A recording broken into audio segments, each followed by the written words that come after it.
The drawing room at Marwick Hall held the particular stillness of a late autumn evening, when everything outside has gone dark and everything inside has not yet decided what it is. The fire had been built up against the cold, and the light it threw was the warm, unsteady kind that made faces look younger than they were, and shadows longer than they should be. Henry Ainsley stood near the mantelpiece with a glass of sherry he had not tasted, his silver hair catching the firelight, his posture still carrying the authority of a man who had managed 4,000 acres and 200 tenants for nearly 30 years without once losing his composure in public. Charlotte watched him from across the room. The straight back, the easy smile when the vicar said something mildly amusing. And she watched also the thing behind the smile that the vicar could not see. She had been watching it for 6 months. Tonight it would not hold. The vicar, a round and well-meaning man who had christened both their children, set down his sherry glass and raised it again in the same gesture, already composing his toast. Lady Helena sat in the high-backed chair nearest the fire, upright and impeccable at 71, her rings catching the light each time she lifted her own glass. It was a small, pleasant evening. Nothing more than that. The kind of evening Marwick had hosted 100 times. Charlotte had no reason, standing there in her gray silk, to feel the particular tightening she felt in the base of her throat. "Come then," the vicar said, with the warmth of a man who had known this household for 20 years. "A toast to the lady of the house. Henry, remind this old memory of mine. Your wife's full name, for the record." Henry smiled. The smile was the one Charlotte had watched him produce at tenant dinners and county assemblies and parliamentary receptions. The smile that had never once looked like effort, because for 30 years it had not been. His eyes went to Charlotte's face. 3 seconds passed. They were not long seconds, in the way that time is measured. But the fire crackled once, and Lady Helena's rings went still, and the vicar's glass remained half raised. And in those 3 seconds, Charlotte understood with a clarity that left no room for softening that this was not the first time this week. It was the third. She set down her own glass with a steadiness she did not feel in her hands, and said, in a voice that was quiet enough to carry only to Henry, "Charlotte. Charlotte Ainsley." Then she looked at him directly. "You'll want to remember it." Lady Helena reached for the bell on the side table, the small silver bell she rang for the footman when a situation required managing. Henry's hand on his sherry glass was shaking, not visibly, not enough for the vicar to notice.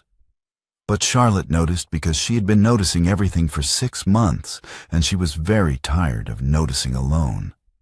She excused herself with the composure she had worn every day of her marriage like a second dress, told the vicar the evening air had given her a headache, wished Lady Helena a pleasant drive home, and left the drawing room without looking back at her husband's face. She did not return for dinner. She sat on the edge of her bed in the dark for a long time, because her legs would not quite hold her. And she let herself remember, just once, just briefly, Henry's hand at the small of her back on the chapel steps 28 years ago, steadying her on the stone as she came down into the sunlight. The last time he had touched her with that quality of attention had been perhaps 2 years ago. She could not now remember the occasion, only the absence of it since. She did not weep. She sat until her legs steadied, and then she went to the small locked drawer of her writing desk and took out a notebook. The notebook had been started 6 months earlier, on a Tuesday morning in April. It was a plain thing. Dark blue boards, no inscription. And Charlotte had bought it at the stationer's in the village without knowing precisely why. Only that she needed somewhere to put what she was seeing that was not inside her own head. The first entry read, April 14th, Breakfast. He called me Margaret. Corrected himself at once. Said he had been thinking of the Hartley estate. I let it pass. The second entry, 2 weeks later, April 29th. The East Field accounts. He lost the figure for the drainage repairs, a figure he has carried in his head since 1861. He found it again after a moment. He did not look at me when he found it. The entries continued in that manner. Dated, brief, specific. A hesitation over the name of the new vicar's wife. An afternoon when he had walked into the morning room and stood for a moment as though uncertain why he had come.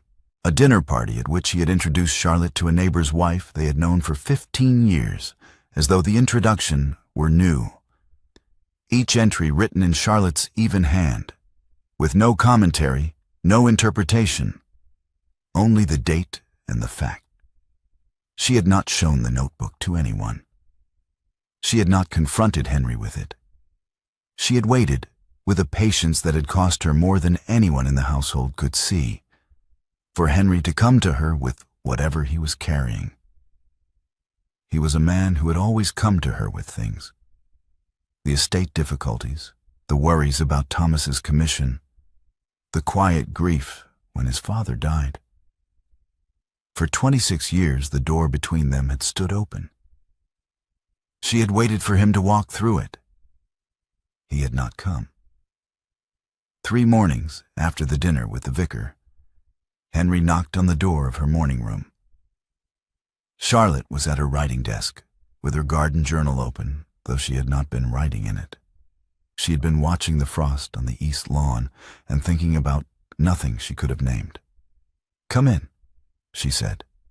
Henry entered and stood near the window in the way he stood when he was preparing to say something formal.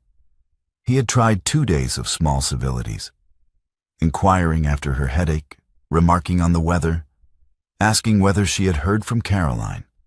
Charlotte had received each of these with the same even distance, answering what was asked and offering nothing further. He looked, she thought, like a man who had been sleeping badly.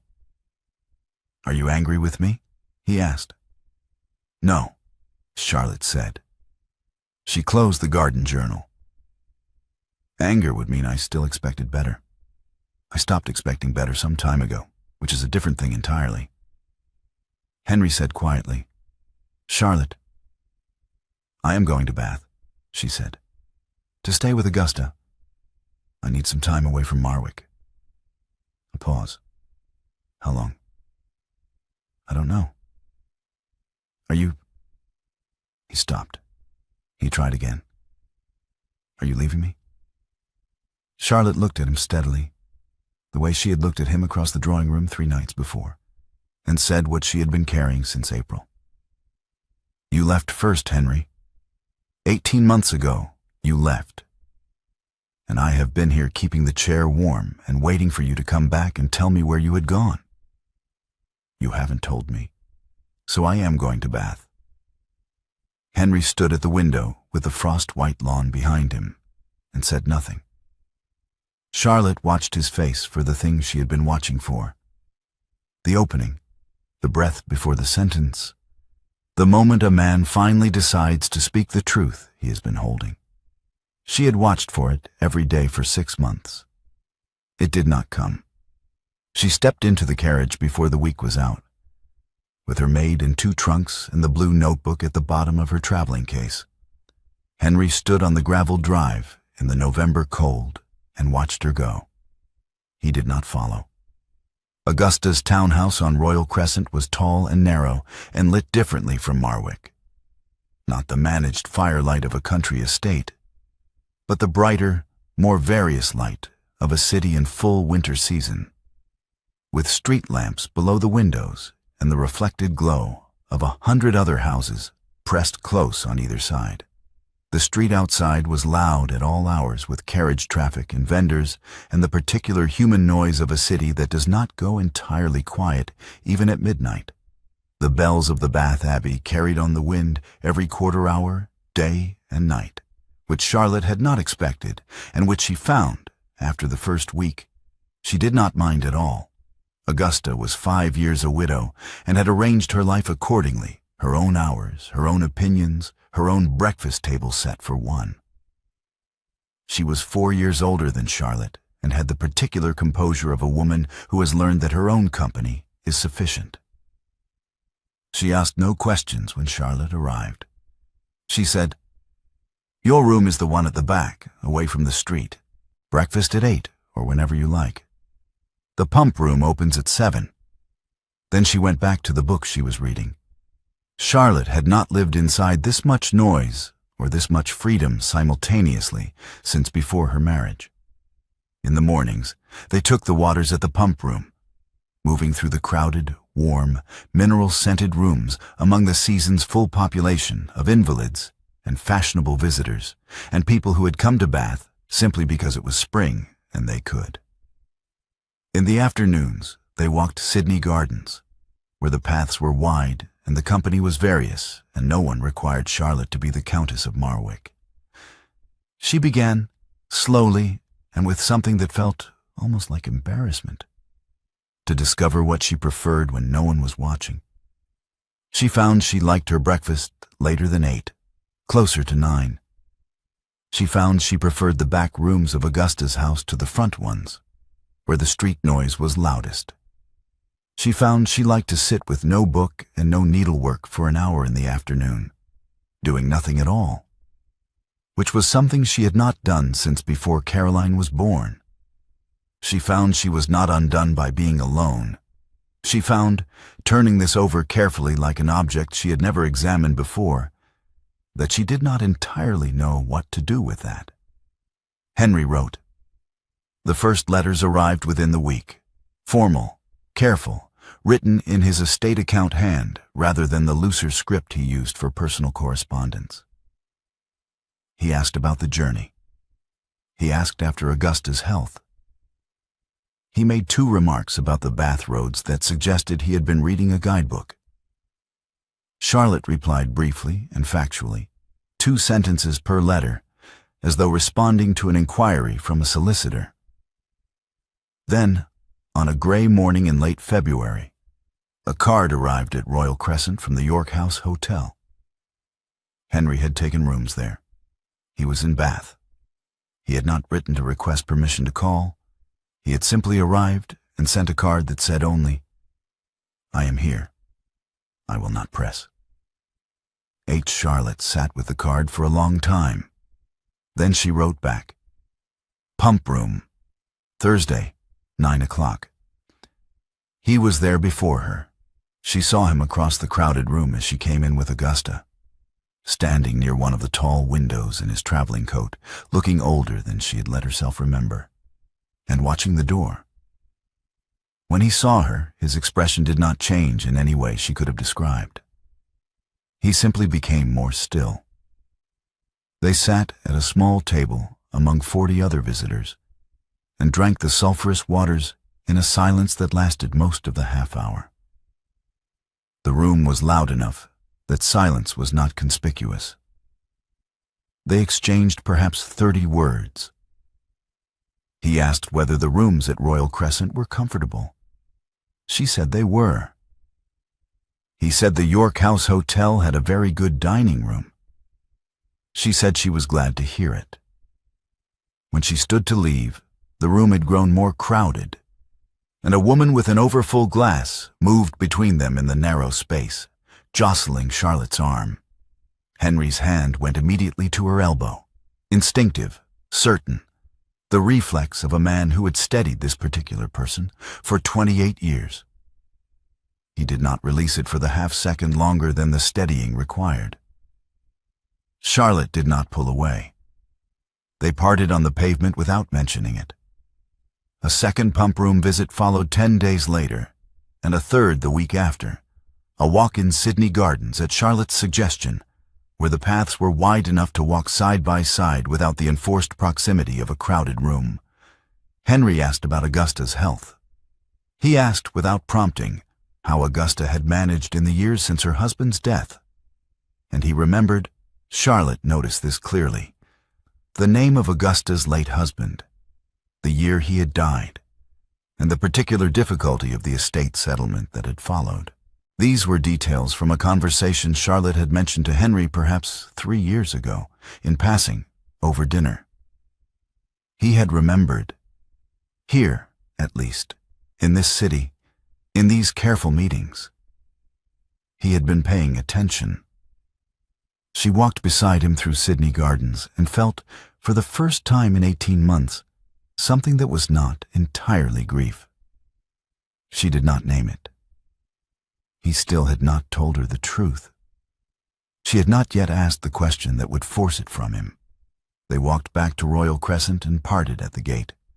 And Charlotte went inside and sat with Augusta over tea and said nothing at all, which Augusta received without comment, as she received everything. The fourth visit came on a late afternoon in April, when the sky had been bright all morning and turned without warning at 3 o'clock. Henry had called at Royal Crescent, and they had walked down to the Abbey Yard together and back, talking of Thomas's regiment and Caroline's house in Edinburgh, and the small, ordinary details of children grown and living their own lives. The rain came in from the west, while they were still 10 minutes from Royal Crescent. Not a gentle shower, but the sudden, cold, committed kind that soaks through a coat in minutes. Henry hailed a sedan chair at the corner and held the door open. "Get in," he said. "It's barely 5 minutes," Charlotte said. "You'll be drenched." "And you'll be drenched if you walk it. Get in, Charlotte." "I will not sit in a closed chair for 5 minutes while you walk in the rain beside it like a footman. That is ridiculous. There is room for 2. Henry looked at her. Then he got in. It was the first enclosed space they had shared in 2 months. Their knees touched immediately. The chair was not designed for 2 adults of any size. And there was nowhere to look that was not the other person's face or the narrow paneled walls on either side. Charlotte kept her gaze on the small rain-blurred window. Henry kept his gaze on his hands, and then, after a moment, on her hand resting on the seat between them. He did not reach for it. Charlotte was aware of the distance between his hand and hers, aware of it with a precision that surprised her, the way one is sometimes surprised by the clarity of an old sensation. She registered that he had not reached across that half-inch. She registered also that she had noticed, which meant she had been watching his hand, which meant something she was not yet prepared to examine in a sedan chair in the rain in Bath. They arrived at Royal Crescent. Henry helped her down and stood for a moment on the wet pavement while she went up the steps. He did not come in. She did not invite him. The door closed between them, and Charlotte went upstairs to change out of her wet things.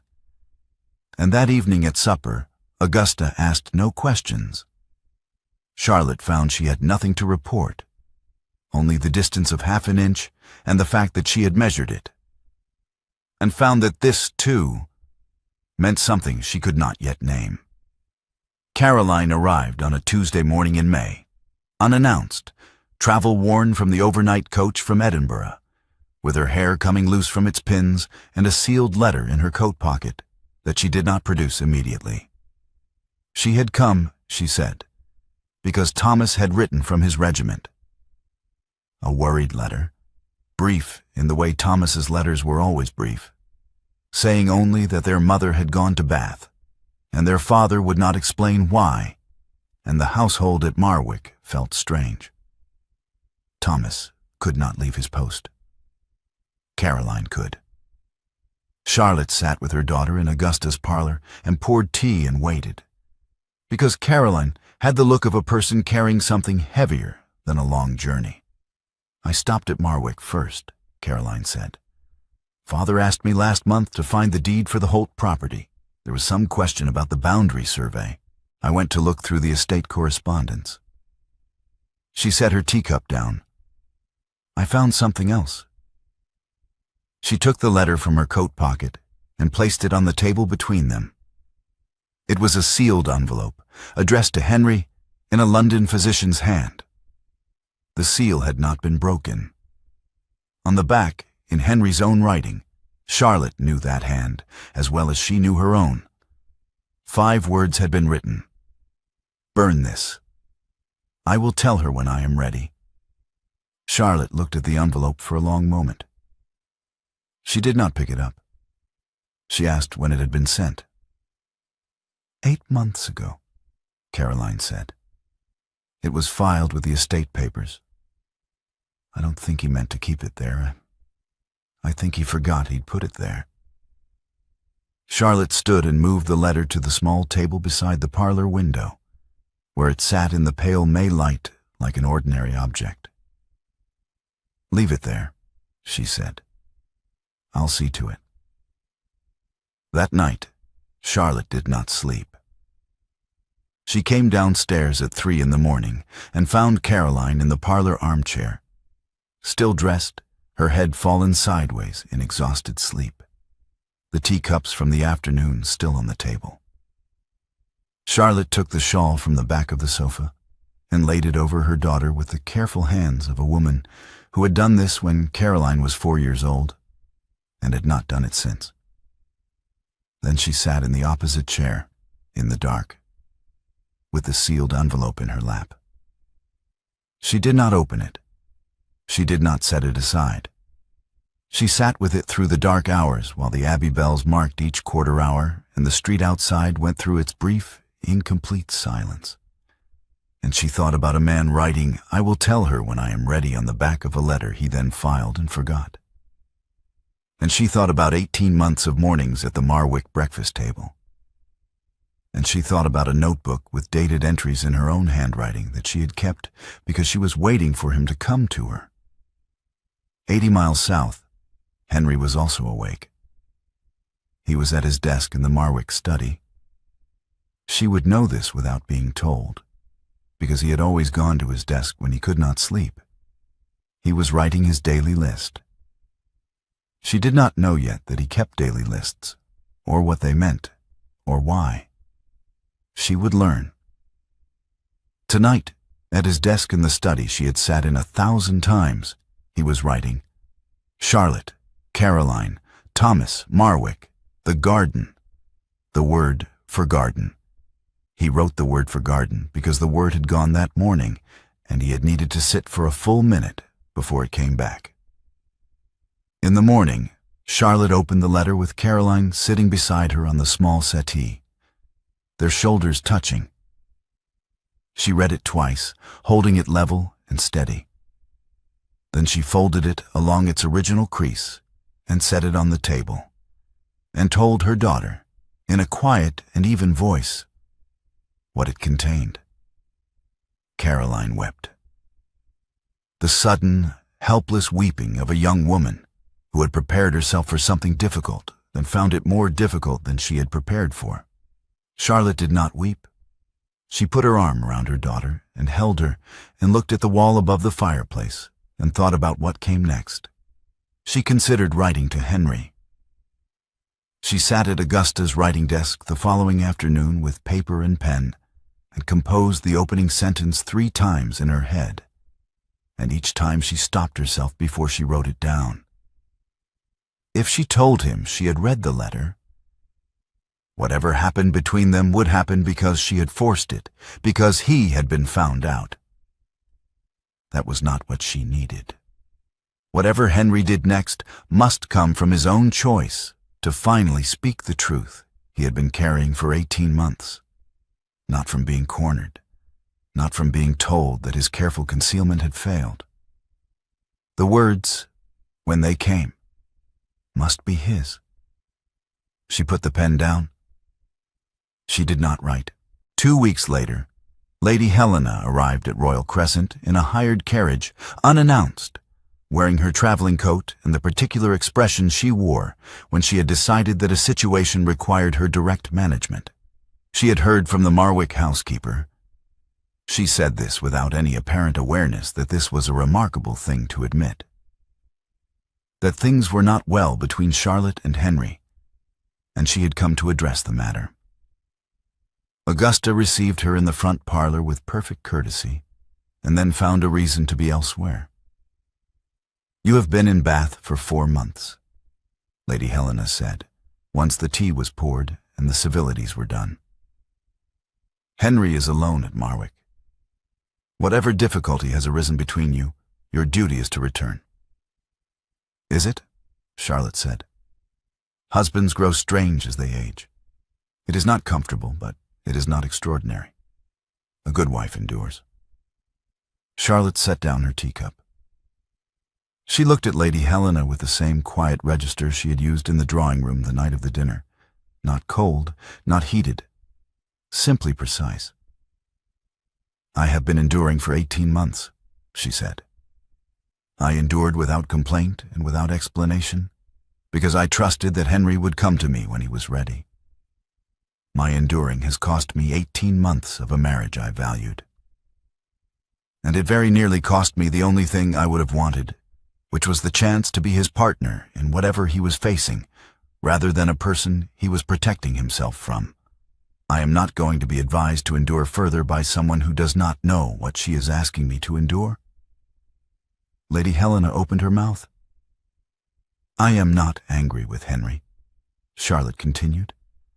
"I want to be clear about that. But I am not returning to Marwick on the terms that have governed the last 18 months. When the terms change, I will come home."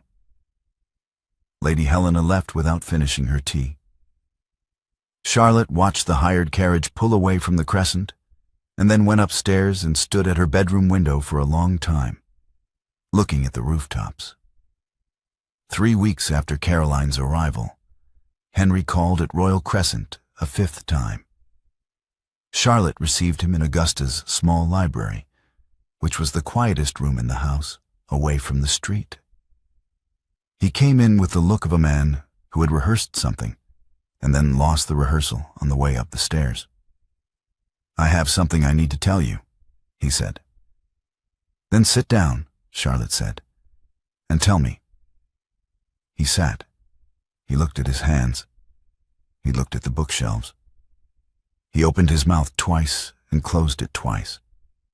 Charlotte waited, not leaning forward, not offering him the sentence he needed, not making it easier in any way, because the words had to be his, and she had already made too many things easier for too long.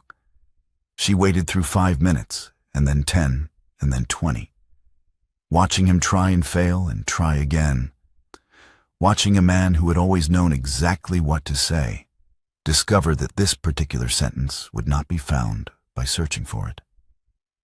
After nearly an hour, Henry stood. His face was the color of old stone. "I am sorry," he said. "I have wasted your afternoon." And he walked out of the library and out of the front door and into the street. Charlotte sat in the empty library for a long time after he left. Then, that night, alone in her room with the house quiet around her, she permitted herself to weep. Not for Henry, not for the diagnosis in the sealed letter, not for the marriage she had spent 4 months in Bath trying to understand. She wept for the man Henry had been 18 months ago, before whatever this was had taken hold of him. The man who would have come to her in the morning room and sat down and said, "Charlotte, I need to tell you something, and I need you to help me." That man would have spoken. That man would not have needed an hour in a library to find the beginning. She wept for him briefly and privately, and then she stopped, because weeping for what was gone did not help with what remained. At York House Hotel, Henry sat at the writing desk in his room and did not sleep. He had tried to speak. He had sat in that library for an hour and tried to find the sentence that would open the door, and the sentence had not come. Not because he did not know what to say, but because every time he reached for the beginning, he reached also for the image of Charlotte's face in the moment she understood what he was telling her, and he could not get past that image. He pulled a sheet of paper toward him. He did not compose what he was about to write. He simply began.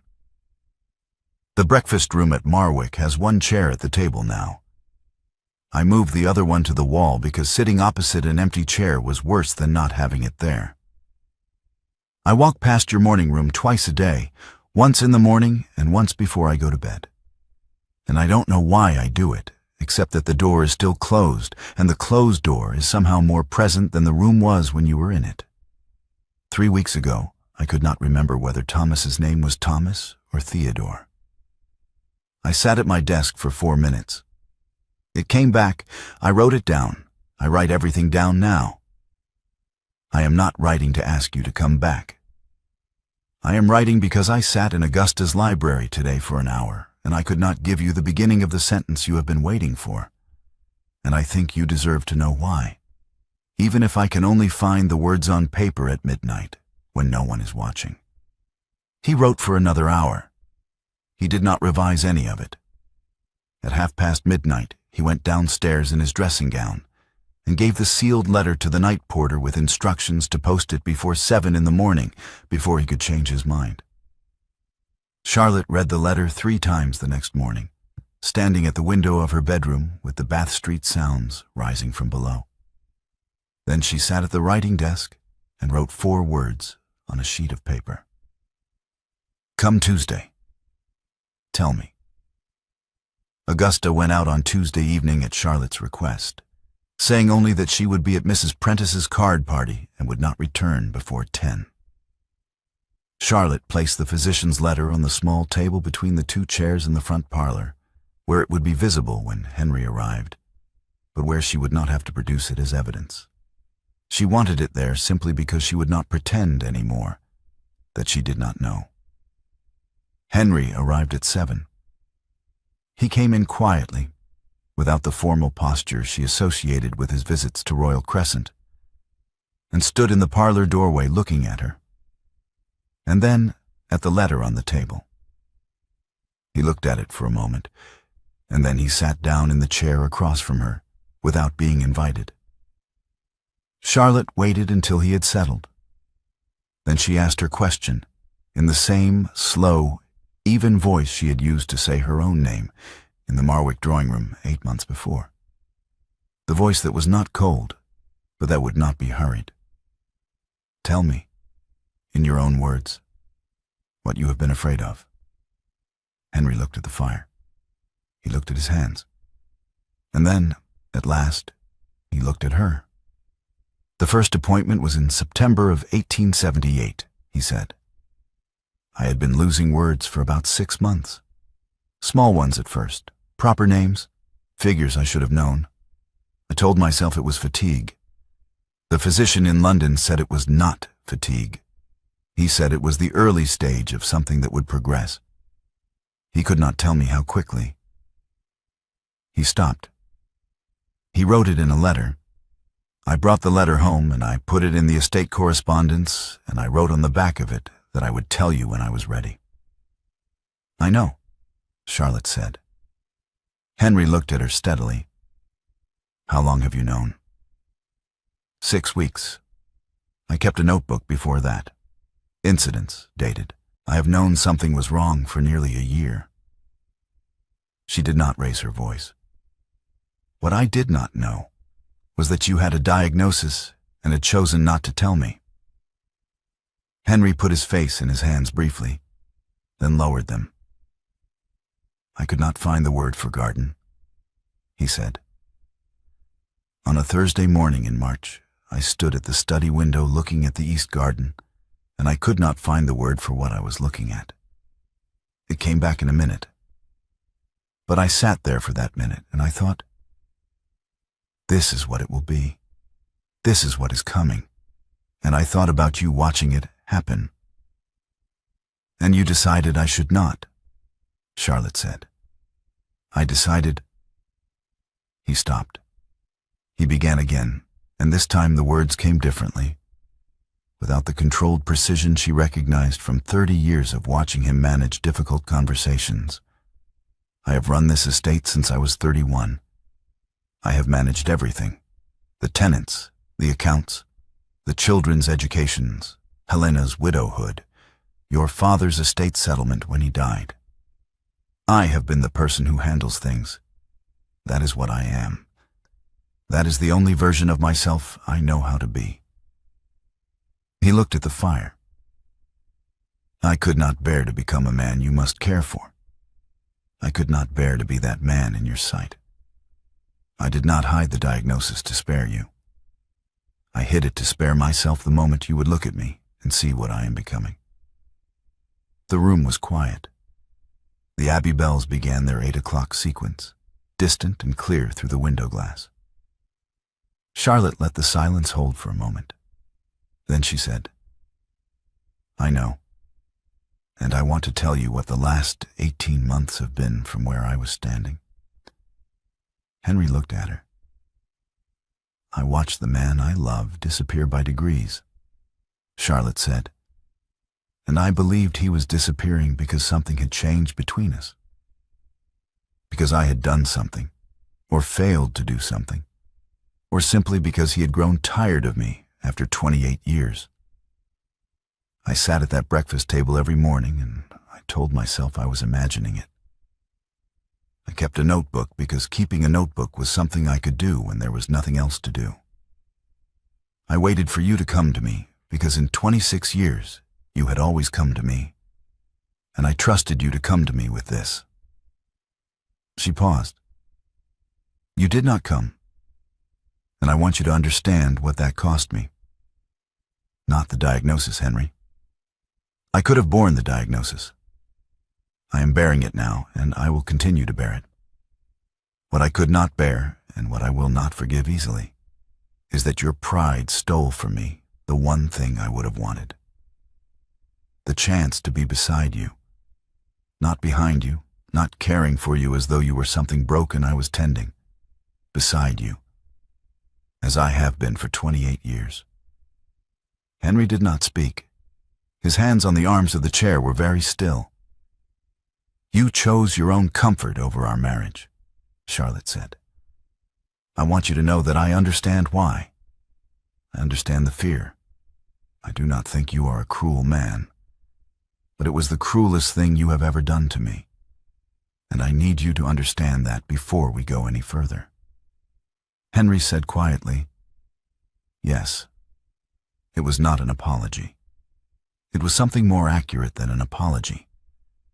A man acknowledging, without defense or qualification, that what had been said was true." Charlotte looked at him for a moment. Then she said, "These are my terms." He waited. "I will come back to Marwick. We will tell the children together, Thomas as well as Caroline, and we will tell them properly, not in pieces." She spoke steadily, without consulting any notes, because she had been composing this for 6 weeks. "We will see a second physician, not because I expect different news, but because I will be in the room when the news is given, and I will ask my own questions. We will rewrite the will. I will take up the powers of attorney you have been carrying alone, the estate accounts, the tenants, the correspondence. We will manage them together for as long as you are able, and I will manage them alone when you are not. And you will not make that harder than it already will be by pretending it isn't happening." Henry said nothing. "And whatever years remain," Charlotte said, "will be lived in full light. With your name said properly every morning, you can still say it, and held in my hand on the mornings you cannot." The fire settled.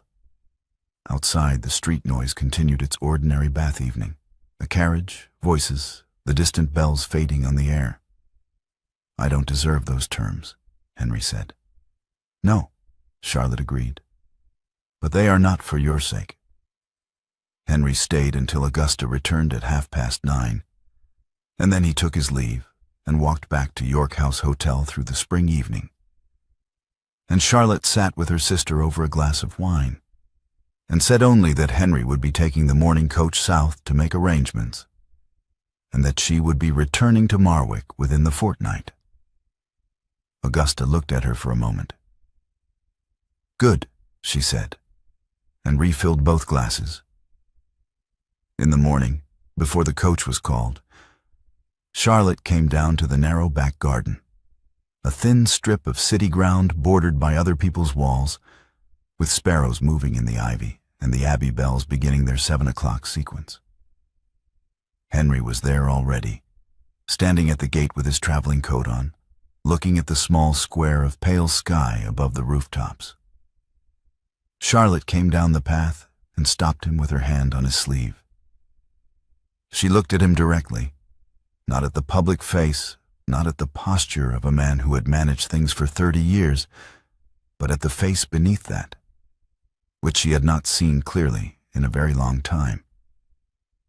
"Do you know who I am?" she asked.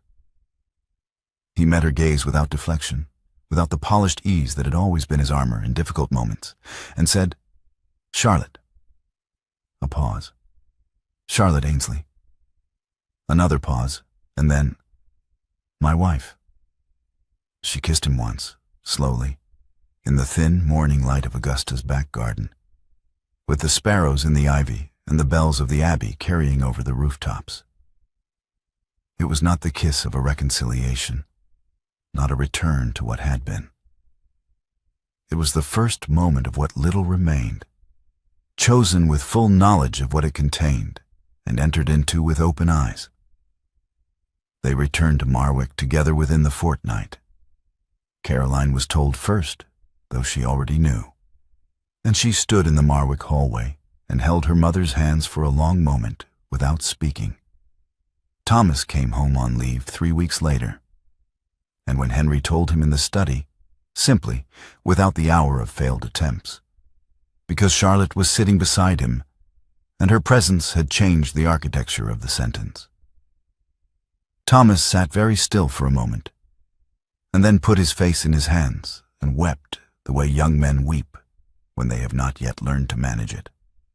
Charlotte crossed the room and held her son at his father's desk, and Henry watched them and said nothing, and the room held all three of them without requiring anyone to be composed.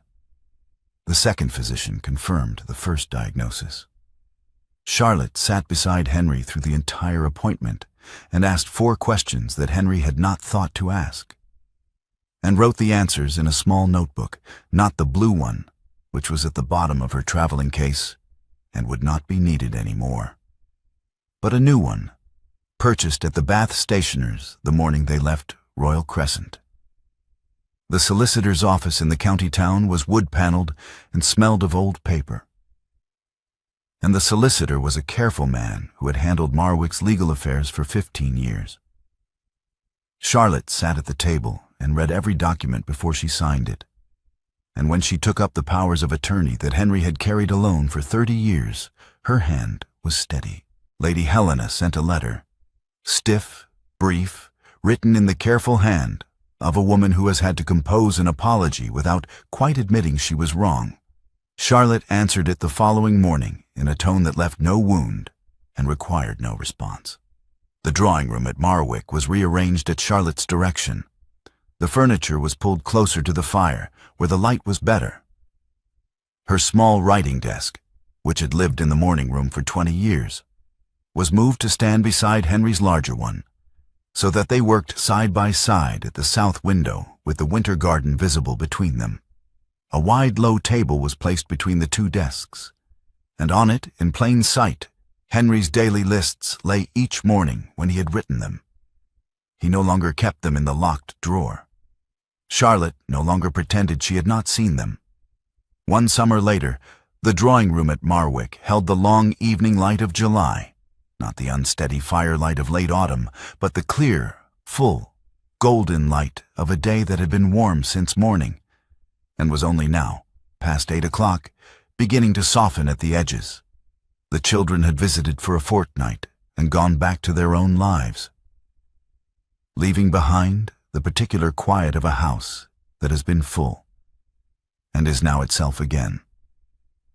Henry was in his chair by the window with the book Charlotte had been reading aloud, a novel Caroline had sent from Edinburgh, which they had been working through for 3 weeks. Charlotte sat opposite him, her feet tucked up, her shawl around her shoulders despite the warmth, because she had always run cold in the evenings. Henry closed the book when the chapter ended and set it on the table between them. Charlotte reached over and extinguished the lamp. In the morning, light came early through the east-facing windows, the particular clear light of a July morning that arrives before the household has fully woken, when the only sounds are birds and the distant work of the stable yard. The kitchen maid left a single tray outside the drawing-room door at 6:30. 2 cups of tea, a small pot, the morning's newspaper folded beside it. Henry's daily list lay on the low table between the 2 desks, written in his own hand before any other task, in the quiet hour before Charlotte came downstairs. At the top of the list, before any name or errand or reminder, written in the careful, deliberate hand of a man who has learned to write the important things first. Charlotte. Below it, added that morning in Charlotte's hand, 2 words written in the same even script she had used for 28 years of garden journals and household accounts, and 1 small blue notebook she no longer needed. Still here,